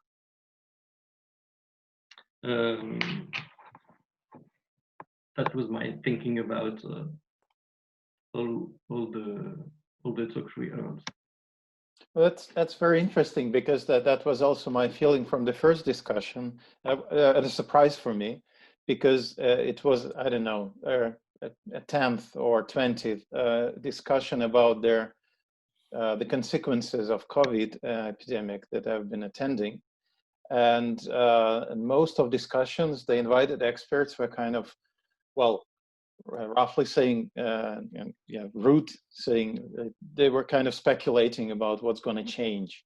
And of course, they were kind of, I mean, my feeling was that the more expert they felt themselves, the more drastic changes they kind of promised in the future. So they were really trying to, they were competing in saying what's going to change. This going to change, and that's going to change, and probably these going to change.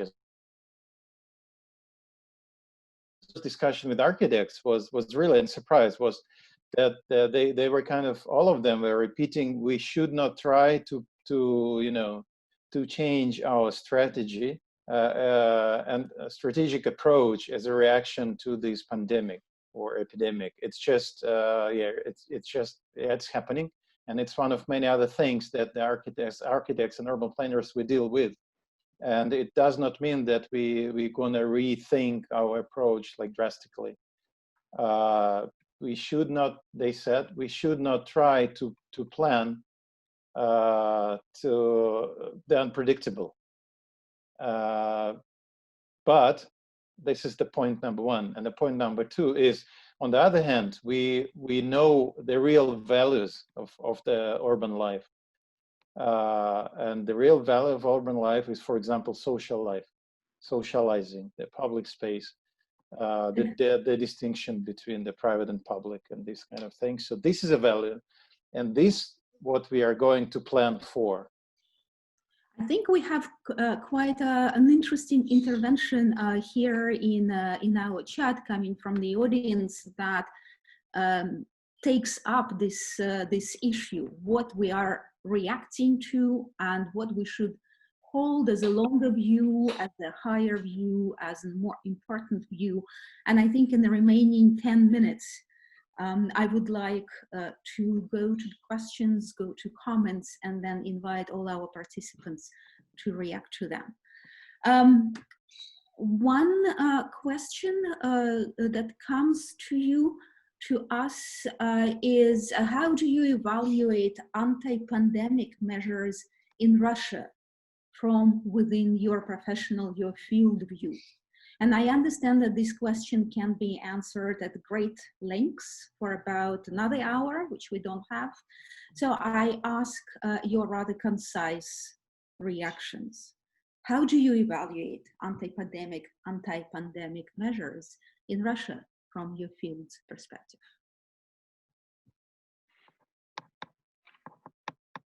This question is addressed to everyone? To everyone. I think everyone should not answer. You can, but you should not. I think it's really difficult. No, I think I think no one here is a specialist in anti-pandemic measures. It needs to be done. It also relates to different levels, right? At the state level, at the city level, at different levels. So from a pure urban point of view, I think there's not this in the immediate response as an architect. It's very difficult to answer this question. I think what Paris is doing is really not bad, actually, to open new bike lanes, because bike, as it was said by one of the participants, it's kind of the preferred way of moving around now. So there's temporary bike lanes, much more of them. We have there's I don't know, cleaning gel in public transport stops. I mean, it's small measures in a way, but it's what can be done at a city level. In terms of the global response, Russia as a country, this is I'm not qualified to assess this. Thank you, Eduard. Anybody else? Anna. Yes, thank you so much. Of course, it's a very large question, but I would like to reconsider this question. I'm not sure that we could speak about Russia. St. Petersburg, at least, is quite different from Moscow. And of course, there are a lot of many different areas, and these governmental measures work differently in different cities and different area. And what I know from another my project, where interview more than 50 interviews were done with medical workers in St. Petersburg, they evaluated quite negatively. But Petersburg is look like a special case. Citizens, they were not so much restricted in St. Petersburg to compare with Moscow. And so our participants in our diaries did not face a lot of restriction which were imposed on them to compare with those of our participants who were from Moscow. So there was difference. And mediation is opposite to this. Moscow doctors evaluate have high evaluation of efforts of government to compare with St. Petersburg. So more restricted area, more restricted quarantine, more resources, and then it works quite differently. So this is not about Russia. It's about the special area and not only politics, but how it was implemented. As usually we see here again the uneven development and differences at the urban scale, not necessarily national or regional scale, and the implementation methods. Barbara. Yeah, very shortly about Moscow from the perspective of our informants and as it developed, importantly, as it developed over time of the quarantine. Like we could see how chaotic and irrational in the way information was given, in the way measures were implemented, in the way they were presented, controlled, and so on. How chaotic the government's actions were and how confused people were. And it started with minor details, like, for example, even like migrant construction workers who now would say, like, if we knew earlier how to just put the mask, how to handle masks properly, if we knew that, and they were like surprisingly kind of for this group of people surprisingly kind of serious about the virus and the measures and so on, but they lacked information even though they used social media and were like in the information flow and so on. And then all kind of like so many disruptions and so many like just opposite decisions and measures and lack of logic how they implement it. And like with the kind of final point, right, with the most funny part when we were given time, exact days and time to go for a walk, and we're told how important it is to follow these rules, and then in the middle of that, just the whole quarantine was over by kind of one gesture. So, and you can see how people like undecided, and they also cannot evaluate risks because of that, and they cannot kind of decide if their behavior is right in terms of how it legally should be, and also in terms of their personal risk evaluation. Is it, if they want to do to protect themselves, is it right what they're doing or not? And it was not only because of the general uncertainty about the virus, but very specifically because of the government measures. And plus, also super important, in Russia, there was no kind of positive reinforcement, absolutely zero positive reinforcement of all the measures, and a lot of negative reinforcement, which also did not work well. Oleg, can we go over time a little bit? I hope so. Okay, well, we'll continue, and then For those who can stay with us. Who has the energy and desire will stay with us.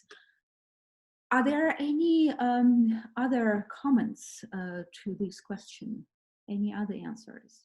Well, just really briefly, not maybe the evaluation of the measures themselves, but really the consequences of these measures. I agree with Anna that the cities are really different, and this is what we see actually in how we even evaluate the reaction towards the public transportation, because what I heard from Varvara is something that people even longed to be in public transportation. They really liked using it.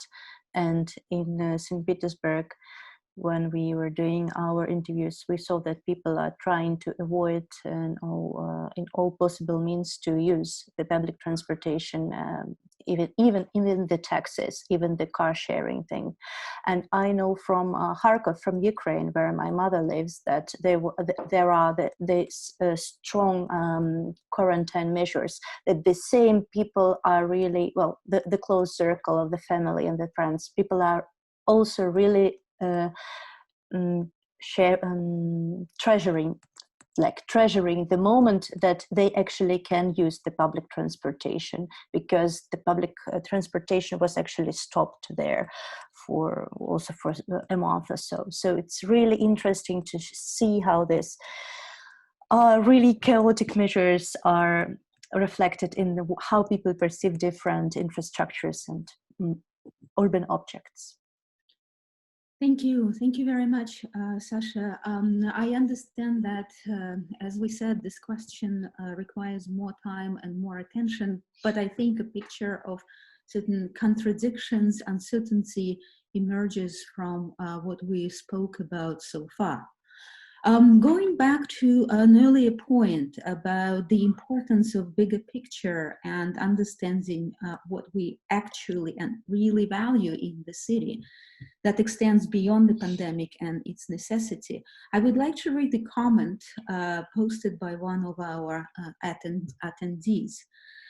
And here it goes. My concern is the vacant space issue. While city is in dire need for hospital beds, it seems weird to have huge unused private property, which is held by owner as an asset in order to be reconstructed, perhaps even for speculation. While emergency workers who are unable to work from home during pandemic have to travel through the city to their office under threat of being infected, it's weird to have empty hotels and Airbnb rent flats. It seems here public-private usage pattern in real estate should change in a more public interest way. Will we see the end of neoliberal housing policies? And are there any existing vacant spaces management strategies that are working beyond public-private borders? May I answer this question? Because I think this is extremely interesting question. And so, because it actually brings us to the thoughts about rethinking the whole real estate. Not necessarily, well, the liberal housing, because, well, I don't understand how the housing policy cannot be liberal, but rethinking, well, the usage of space, rethinking the usage of certain type of assets, commercial real estate assets. For example, when we are doing projects across the globe, so, well, now we keep seeing, well, our clients to ask us actually to think how the spaces or buildings that we are proposing could be forgeable. So, for example, while the hotel could be office space and then could be housing, the warehouse could be a shopping mall, and then it could be cinema or theater or sport complex. So this type of forgeability, this type of substitutions is currently one of the most important ways of thinking within architecture, urban planning, and within the real estate. So definitely the COVID situation opened our eyes on deficiencies of the urban planning, on the deficiencies of contemporary real estate, and especially commercial real estate concept. And one of the most drastic, of course, examples would be the working spaces, would be the working place. And so now everybody now is talking about the distributed working space. And what I see as a potential here is when you would see rather soon, while the retail chains such as, I don't know, Starbucks or Petorочка or Tesco offering us some working space to make this working space be useful for us as residents, resident somewhere around this. So, well, to bring the working space and the residents together, let them function nearby, and so, well, the work from home will be soon, probably, very likely, replaced by the concept of working near home. And it doesn't mean that the central business districts are going to disappear. No, they will be packed with the headquarters, but these headquarters would probably consume less amount of square meters than they used to. And they would work like hubs in the airport business. So, well, they would represent, well, the logo and the management, but the employees would be able to rent working space at the expense of a big corporation somewhere near their home. So that's very important question. And I think while we are on the eve of rethinking the whole real estate concept, especially commercial real estate concept. I'm not sure about housing, but commercial real estate, definitely. Thank you. Thank you very much, Alexei. I just wanted to add a little thing. It just came to my mind. I mean, the classical thesis by John Harvey, the thesis from which the right to the city concept started. That we basically, I mean, that we all have freedoms and rights, but they're not equal, although we claim they are. And he was complaining about the right to the property being evaluated higher and over the other human rights. And so basically here in the situation of epidemic, we've seen that the freedoms and rights of people were violated for the reason of safety. Some were violated, but some were kept untouchable. And the right to the property was kept kind of untouchable, while the personal freedoms were violated. So the freedom of movement, the freedom of speech, many other things. And we all accepted that, saying, well, that's for safety. That's temporary, and that's for safety reason. But nobody tried to expropriate the property for the private property for hospital clinics. I mean, I'm not saying we had to do that. I'm just underlying that we didn't think in that way. It just didn't come to our mind. May I add here? I think, Varvara, I think Sasha wanted to say something for a while, and then. Yeah, I just wanted to add and to support Alexei's thesis, and then maybe it will be natural to transfer to what Oleg just said, because, well, what Oleg says is really like crucial and basical, but I wanted really to support what Alexei told, and what I try to tell in the beginning of my presentation is really this process of transition in the mind of the developers, some of that whom I know, and the transition in the mind, for example, of people who are owners or managers of big trade centers and big shopping centers, which are now under real risk because they are full of uncertainty in terms of virus spread, and now they are really in their risk managing groups. Well, some of the trade centers in St. Petersburg with whom I'm working, one of the biggest, they are now in the process of seeking for this new motivations and intentions for people to come and stay, and one of them is really designing a co-working space for work and for stay, not only for the stroll and shopping and consuming part, but also for this let's say part which is regular activities by people. And also they're thinking of really giving more space for urban communities located nearby. This is a remote city area, so more space for them to come in and to introduce some of their ideas. So in fact, this participatory approach we are talking about as urban researchers is something which hits the mind of those big some owners, big corporate monsters, or not that big corporate monsters.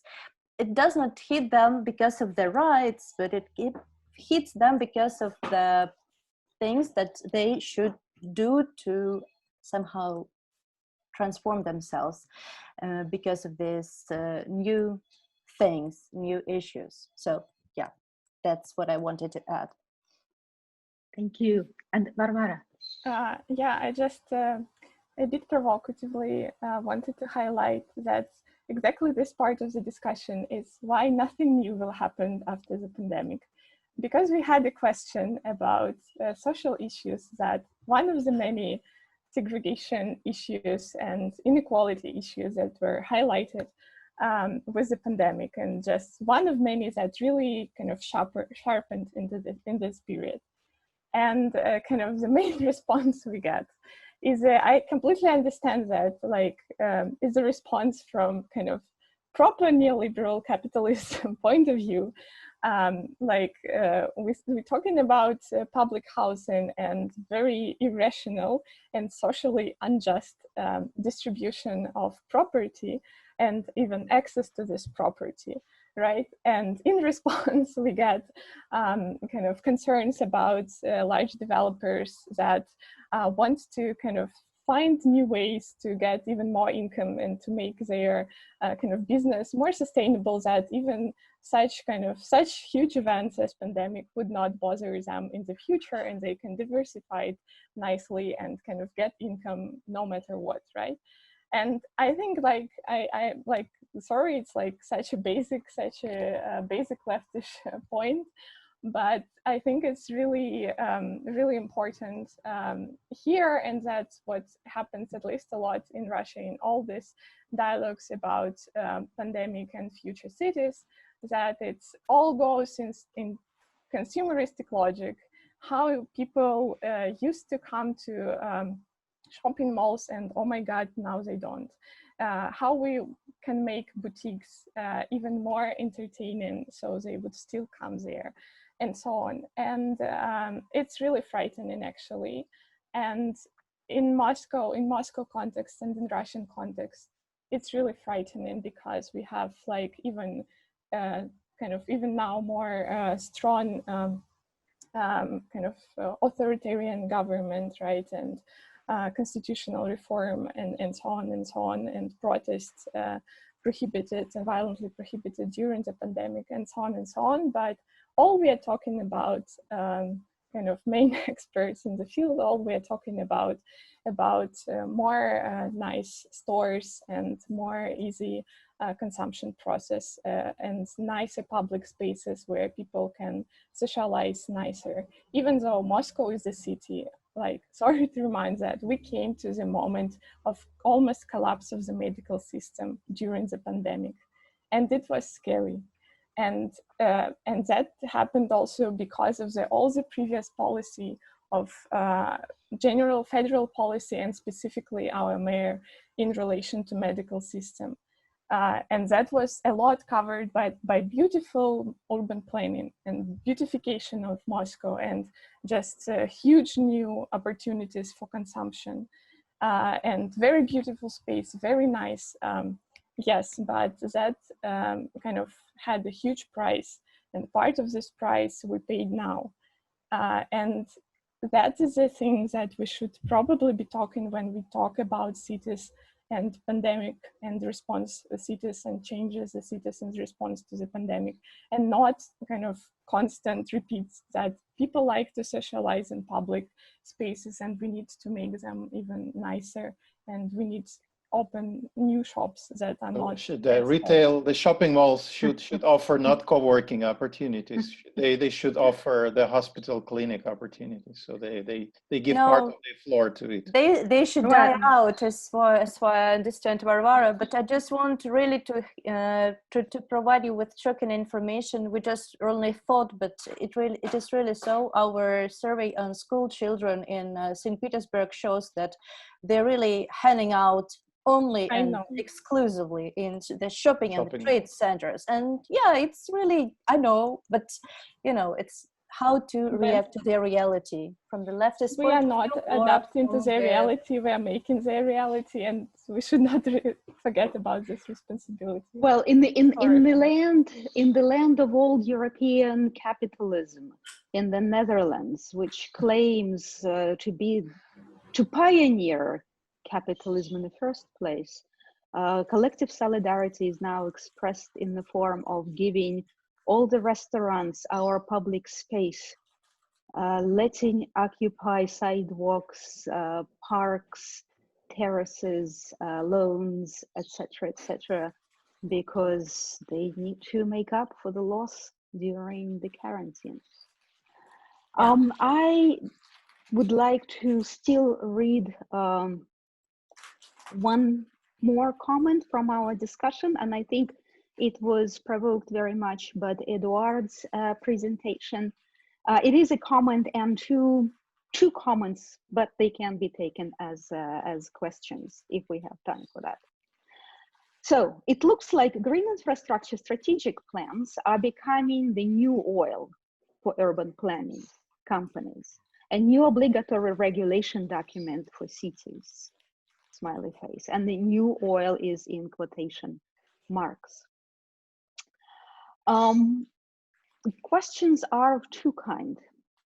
If we consider green spaces as an infrastructure that can possibly substitute places for indoor activities, work, sport, parties, meetings, etc., I see two major threats. First, increasing intensity of use and demand for cultural ecosystem services may affect badly the biodiversity and other valuable ecosystem characteristics.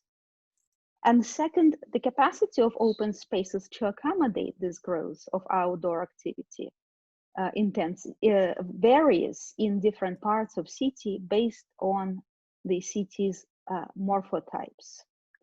We actually are observing it now in St. Petersburg's historical city center. So I wonder if, Eduard, you want to take up these comments and react in any way? I'm not sure I understand fully the comment, but I think every city is a bit different. I think it's difficult to compare St. Pete and Kazan, for example. I was talking about Kazan. And also different types of green space. I think, for example, in Kazan, it's more natural parks versus a sort of entertainment park or sort of the Gorky park type that we know. So I think it's more about a balance between ecology and urban.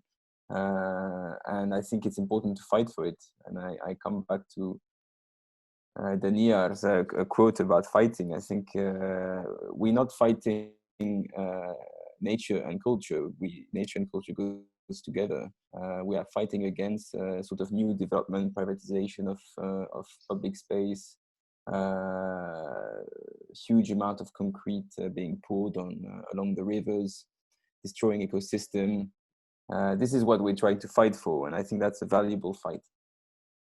But then, how do you respond to the first comment that it looks like green infrastructure strategic plans, say, park development, green zone development, are the new oil for urban planning companies? And but here, of course, I don't cannot. understand what it means. I think it's it's time that Russian cities have these strategic documents. Now, most strategic documents, planning documents, the city scales are done through GEN plans, which are incredibly unflexible documents most of the time, often driven by transportation. I have nothing against transportation planning. I used to do a bit of transport planning myself at some point of my career at the very beginning. But I understand that GEN plan documents are not necessarily good tools. I think the emergence of these green strategies is not green to do green, is to see the city from a different perspective, where the emphasis is on natural space, but of course everything is combined with public transport, with distribution of public functions,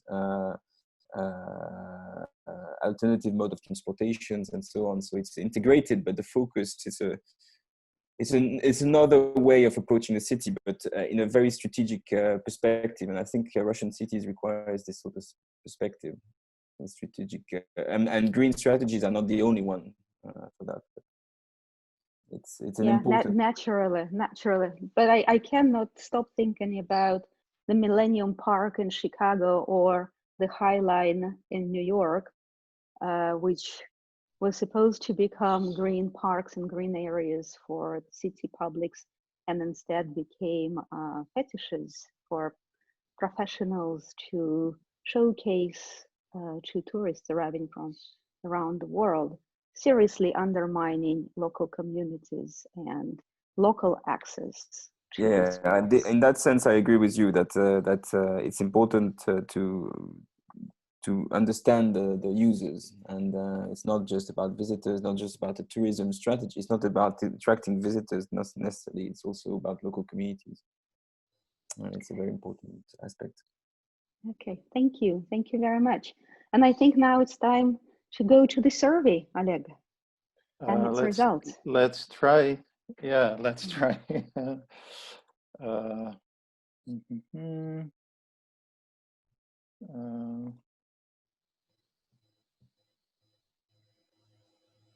I'll try to share my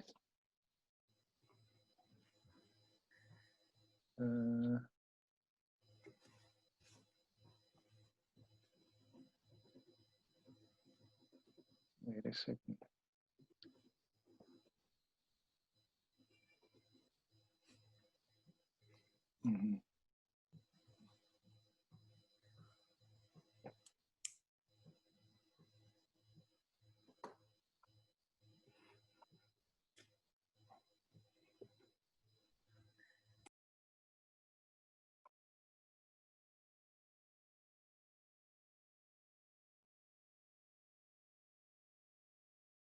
Can you see it now?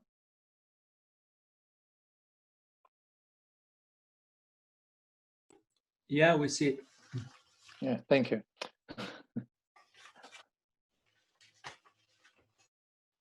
So there were actually the questionnaire was very simple, and there were 3 very simple questions. So it's not analysis now; it's just an entertainment, kind of getting the impression of what people feel like. And there were 3 questions. We tried just to let people reflect a little bit on 3 things. So the first thing was what they believe was important before the epidemic, and they've kind of lost it during the epidemic and want to get it back. So these kind of things from the old normality, the pre-epidemic normality that people want to get back. And so that's the word cloud, the fastest way to summarize the answers. And it's, interestingly, we see how many, so the parks and cafes are in the middle, and they're the biggest letters. So, and the Svoboda is a little bit smaller, but nothing about the work. No, people not missing their work. It was erased from people's understanding of life. Yeah, so this is what that people are missing and want to get it back. And this is the second question, was what about the discovery, let's say, of the epidemic, what people have discovered during that times that they didn't think about or didn't believe that was significant before, and now realized it is. So I was that's interesting, because when I formulated that question myself, I thought about the relations between the urban and nature, or culture and nature, and because I was really shocked and struck by the examples of the nature getting back to the cities. I mean, the examples that we've all seen in the internet, in YouTube, in the media, about the foxes, rabbits, fishes, dolphins, swans, all those creatures getting back the city space. So I was shocked by that, and my first thought was that we really forgot how great the city could be with creatures, with nature, but we just kick it out. And now it's coming back. We probably should keep it. But here you see people appreciate other things. Delivery, the main thing, delivery with a caps lock, and cafes. And nobody cares about family relations. You see. And the third question was what they kind of disliked about the epidemic. So something that became a new experience, and they don't want to keep it longer. They want to get rid of it. And you see the biggest in the middle are masks. And interestingly, yeah, the second green is fear. I think this is what, yeah, what's killing us, fear. So yeah, it was just a little entertainment and thought-provoking examples, yeah, for all of us. And I think it's time to conclude anyway, right? Because we're kind of out of time. Although, as Anna said, well, time is different now. We don't know what time is actually, and where it is, and we are all losing it.